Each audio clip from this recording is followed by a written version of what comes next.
Mesdames, Messieurs, bonjour. Donc, je suis Sylvie Isabella, adjointe à la ville de Monin, et merci de nous accueillir dans cette belle ville de Rochefort pour cette journée.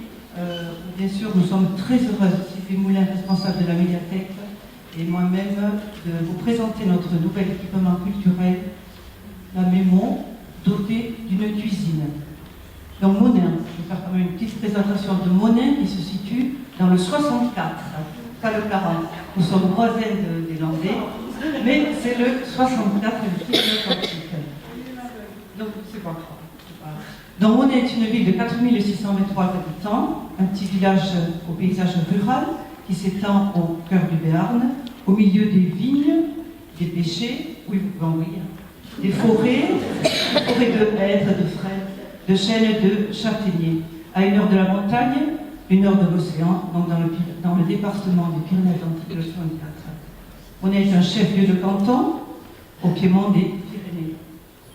Le tissu associatif est très important. Il donne à ce village une dynamique sportive et culturelle de grande qualité. Toutes les générations, tous les domaines sont concernés. Le sport, musique, théâtre, chant, la polyphonie béarnaise, la culture béarnaise à travers la langue, le chant, la danse, les coutumes locales, les jeux de belote, de tigre, la chasse, la pêche à la truite, la pétanque. Le club des aînés, centre social, petite enfance, association de quartier, tout ce qui fait la vie d'un village. Le patrimoine bâti. Monin donc possède la plus grande église gothique, classée monument historique en 1913. Elle abrite un orgue remarquable, utilisé et mis en valeur par les organistes, élèves et professionnels. Au centre-ville, la halle de pierre blanche aux puissantes arcades, construite en 1821, abrite le marché du lundi. À l'étage se trouve la mairie et tout autour d'elle, de belles façades auprès desquelles se positionne désormais la médiathèque. La médiathèque se situe en cœur de village, ce qui est très important. Sur les coteaux, l'on découvre d'admirables paysages au milieu du vignoble et des vergers. Bien sûr, je vous fais un petit peu de publicité Monin-Chaunes, parce que vous êtes un peu loin de Monin, je le sens, donc ça fait bien de savoir que Monin existe et que c'est une très belle ville. Donc se dressent de belles fermes d'architecture rurale béarnaise qui témoignent d'un riche passé attaché à la terre. Le patrimoine mobilier, à ce patrimoine mobilier se rajoute un patrimoine bâti, des meubles remarquables issus de l'école de Monin, où des ébénistes locaux fabriquèrent dès la fin du XVIIe siècle. Tout ceci pour vous dire que cette richesse autour de Monin a influencé et guidé tous les élus de la commune, ainsi que les responsables de la médiathèque, dans leur choix de projet de ce nouvel équipement. Je ne sais pas si ça correspond, mais c'est pas grave, on va défiler pendant que je discute. Donc la bibliothèque, c'est une des activités les plus anciennes de la commune. Elle faisait partie du foyer rural, le premier foyer rural de France, qui a été créé par le maire élu en 1946. Elle était gérée par des bénévoles. Elle est devenue municipale en 2016.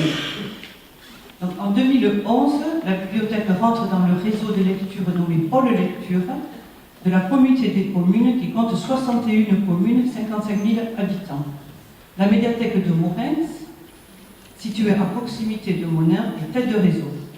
Monin devient tête de territoire à ce titre, et en plus des missions classiques d'un équipement de lecture publique, ses autres missions sont d'assurer la fourniture documentaire, l'accueil et l'animation des 8 classes du territoire. On est très étendu.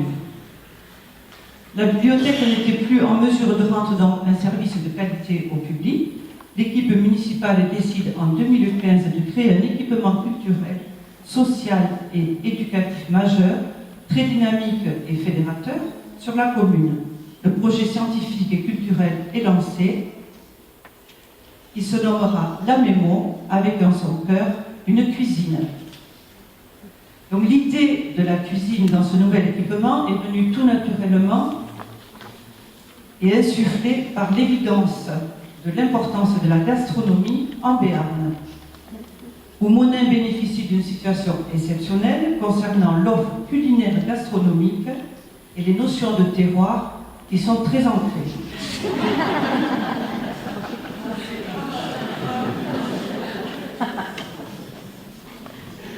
Donc, tout d'abord, c'est le Jurançon. J'espère que de ce côté-ci de Bordeaux, de l'autre côté de Bordeaux, on connaît un petit peu le Jurançon, d'appellation d'origine contrôlée. La pêche aux boussanes, cultivée depuis le XVIe siècle, et pour la petite histoire, servie dernièrement à la table du G7 à Biarritz. Oui, oui. Les fromages, la viande d'Aquitaine, le canapra, la garbure, le haricot maïs, voyez, tout le panel de gastronomie que nous avons et qui est mis en valeur à travers de manifestations. Nous avons la fête de l'empêche, les chais, les marchés des producteurs. Et c'est une véritable politique de développement du territoire et du tourisme qui est là pour favoriser les manifestations culturelles toujours associées à la gastronomie. Plus généralement, un ensemble de réseaux professionnels, d'associations, de particuliers se met en place autour des notions de produits de qualité, les circuits courts, avec un besoin de rencontres et d'échanges réguliers, de diffusion, de techniques et de savoir. La commune est labellisée territoire bio engagé. Les écoles du territoire travaillent avec la cuisine centrale sur l'école du goût, avec des actions d'éducation au goût et de lutte contre le gaspillage alimentaire. Les professionnels sociaux et familiaux abordent les thématiques liées à l'équilibre alimentaire, à la santé. Alors, parlons de la cuisine de la Mémo, qui est un outil mis à disposition des habitants du territoire qui pourront ainsi s'engager dans cette identité particulière et valoriser ce patrimoine culinaire. Les ateliers pilotés par les agents Mémo sont ouverts aux usagers qui désirent partager des recettes, tout simplement, aux restaurateurs locaux et chefs renommés, aux partenaires, office du tourisme, centres sociaux, restaurants scolaires, maisons de retraite, crèches, CCAS, etc. Les ateliers seront toujours en lien avec le livre. Un fonds spécifique est mis à disposition des participants. Livres, documentaires, CD, DVD. Sont abordés ainsi la cuisine locale, traditionnelle, cuisine du monde, cuisine diététique, cuisine pour régime alimentaire, des conférences sur le bien-vivre alimentaire, sur le mode alimentaire ailleurs que dans le Béarn et en France, et aussi sur les pratiques autour de la table d'autrefois. Et aujourd'hui, les menus, le linge de table, les accessoires et ustensiles, les jeux, les contes, les histoires, les chants, tout ce que l'on pouvait faire autour de la table autrefois et même aujourd'hui. Et chansons à boire, mais pas forcément à boire. La dégustation se fait sur place. Un compte rendu donc sur forme de photos, articles, commentaires est fait par les participants de ces ateliers et est mis en consultation publique. Un carnet de recettes avec les titres des documents correspondant aux différents ateliers est réalisé par les agents de la médiathèque. En résumé, Monin est identifié comme la médiathèque référente en matière de cuisine et de gastronomie. Voilà, maintenant, je vais laisser la parole à Sylvie, qui va vous présenter le fonctionnement de la cuisine et le lien avec les autres espaces de la médiathèque.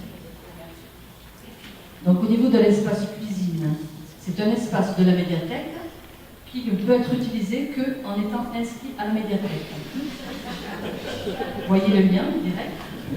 Donc, le principe étant, j'ai un projet de cuisiner, soit je suis une association, soit je suis un usager. Je prends rendez-vous avec la médiathèque qui me fait visiter l'équipement et le projet est discuté. Ben voilà, moi j'ai un groupe dont je fais partie, on fait cuisiner espagnol. D'accord? On prend rendez-vous ensemble, on monte le projet, qu'est-ce que vous voulez cuisiner? Comment? Nous on met un petit peu le règlement intérieur de la cuisine, vous cuisinez un seul plat, parce que la cuisine est un équipement d'initiation et non pas une cuisine collective. Donc vous cuisinez un plat. Nous, équipe médiathèque, on propose une sélection de documents de la cuisine espagnole, mais pas que. On peut aussi aller découvrir un artiste musical, un artiste, un écrivain. On prépare cette sélection-là. Les usagers viennent, visitent d'abord l'équipement, se mettent à la cuisine et consomment sur place. Le principe, c'est je cuisine, je consomme et j'accepte de partager avec les autres usagers classiques de la médiathèque eh bien, nos compétences, nos savoir-faire. Ça veut dire que j'accepte que des enfants, lorsqu'on a un accueil de classe, viennent voir l'atelier cuisine, ou un usager classique qui se demande ce qui se passe à la cuisine va faire un tour et l'échange est possible. La médiathèque n'est ouverte que depuis le mois de mars 2019. Nous commençons maintenant à toucher un autre type d'usager, puisque c'était aussi l'objectif de faire venir sur un équipement de lecture publique par un autre biais que le biais classique des usagers qui n'avaient pas l'habitude de venir. Autre chose, comme l'a dit Sylvie aussi, on est très impliqué au niveau des associations et des écoles, ce qui permet, par l'intermédiaire des scolaires qui viennent à la médiathèque, de proposer aussi des animations autour de la cuisine, sachant que dans ce cas-là, l'enseignant doit s'engager sur 4 ou 5 séances, puisque la cuisine est à destination de 8 personnes, et donc l'enseignant s'engage sur un projet de venir à la médiathèque 5 fois pour que l'ensemble de sa classe puisse participer à l'atelier.